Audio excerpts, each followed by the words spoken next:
लोगों का दावा है कि इन्हीं गुफाओं की दीवारों पर लिखे हैं वो शब्द जिन्हें जो कोई पढ़कर समझकर सुलझा लेगा वो हजारों साल पुराना खजाना पा जाएगा।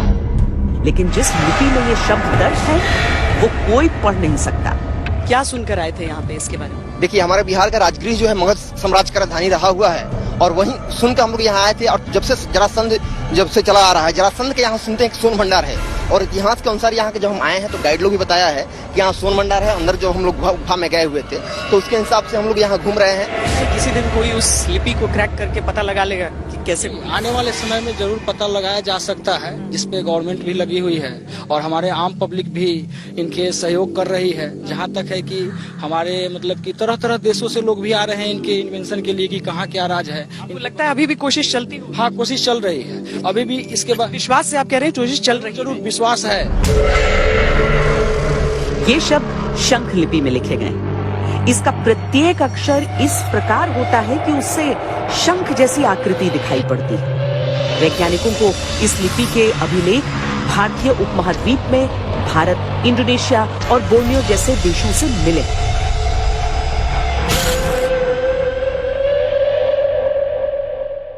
दुनिया में अधिकतर जो लिपि है, लिपि यानी कि किसी भी भाषा को लिखने की जो प्रणाली होती है, दुनिया की अधिकतर जो लिपियां हैं उन्हें अलग अलग दौर में सुलझाया जा चुका है, उन्हें पढ़ा जा चुका है, समझा जा चुका है कि उसमें क्या लिखा हुआ है। लेकिन शेल लैंग्वेज या जिसे हिंदी में शंख लिपि कहा जाता है, उसे पढ़ना अभी तक मुमकिन नहीं हो पाया है। जहां पर श्री कृष्ण के रथ के पहिए के निशान बताए जाते हैं, वहीं पर आपको ये शंख लिपि भी यहाँ पर नजर आ जाएगी।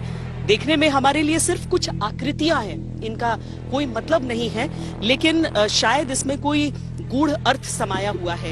यही शंख लिपि उस जो स्वर्ण भंडार है या सोन भंडार है, वहां की दीवार पर भी इसी शंख लिपि में लिखा गया।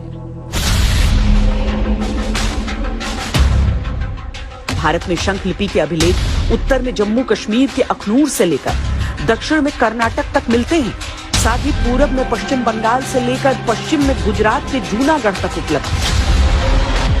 राजगीर की सोन भंडार की गुफाओं की दीवारों पर शंख लिपि में कुछ संदेश लिखे हैं जिन्हें अब तक कोई नहीं पढ़ पाया। भीतर में जो लिपि है वो शंख लिपि है। शंख लिपि का पढ़ाई पूरे विश्व में हुआ नहीं, क्योंकि प्राचीन जमाने में जितनी पुस्तकें होती थी वो नालंदा लाइब्रेरी में रखी जाती थी। जब 1199 में बख्तियार खिलजी का नालंदा यूनिवर्सिटी पर आक्रमण हुआ, वो तो आग लगा दिए और 6 महीना वहां जलता रहा। तो वहां की लाइब्रेरी जो थी, रत्न दधी, रत्न रंजन और रत्न सागर, ये तो जल गई। अगर 823 वर्ष पहले नालंदा विश्वविद्यालय को बख्तियार खिलजी ने जलाकर खाक नहीं किया होता तो शायद आज हमारी सभ्यता के कई रहस्य सुलझ चुके होते। हालांकि 1836 में जेम्स प्रिंसेप के इस लिपि की खोज करने के बाद इसे समझने के कुछ प्रयास हुए, पर वो इन सभी अभिलेखों को पढ़ने के लिए काफी नहीं रहा। कहा गया था कि मुनि भैरव देव साधु ने एक दीवार पर मंत्र लिख दिया कि जो भी मंत्र को उच्चारण करेंगे ऑटोमेटिक दरवाजा खुलेगा। लेकिन ऐसा कहा जाता है कि भगवान की महिमा जो नालंदा की द्वितीय विश्वविद्यालय में 3 बड़ी लाइब्रेरी थी, रत्न सागर, रत्न रंजन, रत्न दधी, उसे 1199 में जब अल्लादीन बख्तियार खिलजी का आक्रमण हुआ, उसी आक्रमण में सारी लाइब्रेरी में आग का चिंगारी फेंक दिया गया, जो 6 माह तक इसकी पुस्तक चलते रहा। देश विदेश में इसकी पढ़ाई नहीं हुआ। इसी कारण, निर्भय के कारण कोशिश नहीं किया गया, राज का राज ही रह गया। इसका एक सिरा जो है वो जुड़ता है जाकर नालंदा विश्वविद्यालय से भी, जहां पर वो लिपि का असली अनुवाद रहा। पुस्तक वहीं उसी में रखा जाता, लाइब्रेरी थी। उसके जलने के साथ ही वो कड़ी खत्म है, खत्म हो गया।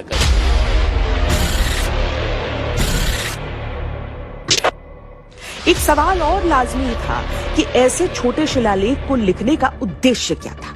क्या ये एक कोशिश थी कि इस पर लिखे संदेश को रहस्यमय रखा जाए ताकि हर कोई उसे पढ़ न पाए?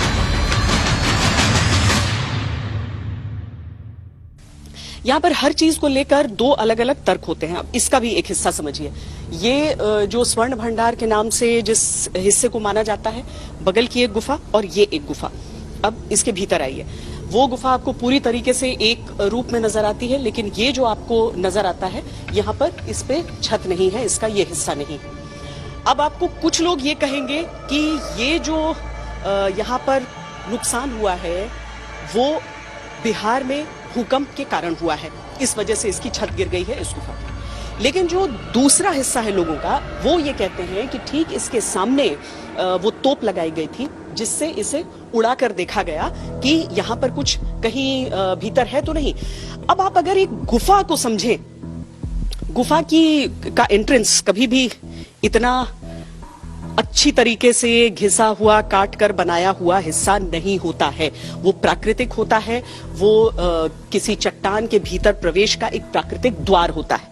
लेकिन यहाँ पर क्या है, यहाँ पर आप दीवार देखेंगे तो उसे काट कर पूरी तरीके से अंदर घुसने की एक जगह बनाई गई है, ये प्रतीत होता है। तो अब कुछ लोगों का यह भी कहना है कि जब ब्रिटिश इसके भीतर घुसना चाह रहे थे, तब ये सामने से बिल्कुल चट्टान थी, सिर्फ चट्टान सामने, उसमें घुसने के लिए उन्होंने यह रास्ता बनाया, लेकिन जब इसके भीतर प्रवेश किया तो आगे जाने का रास्ता नहीं मिला। अब यहाँ पे दर्ज इतिहास और बातों बातों वाली पुरानी कहानियों में बहुत बड़ा फर्क है।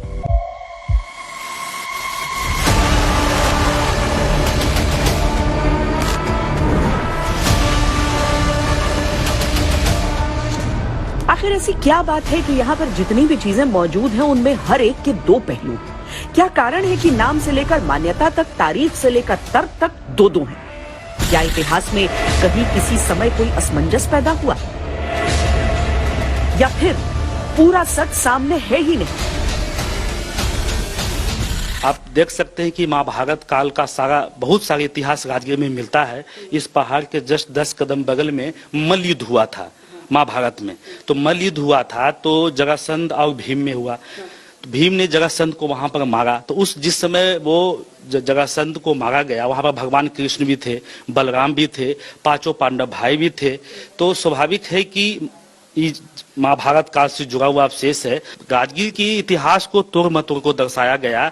राजगीर के इतिहास को महावीर और बौद्धिज्म के बीच में सिमटा दिया गया। 1700 साल पूर्व मुनि भैरव देव साधु ने पहाड़ काटकर 2 गुफाओं का निर्माण किया और जैन तीर्थंकरों का प्रतिमा बनाया।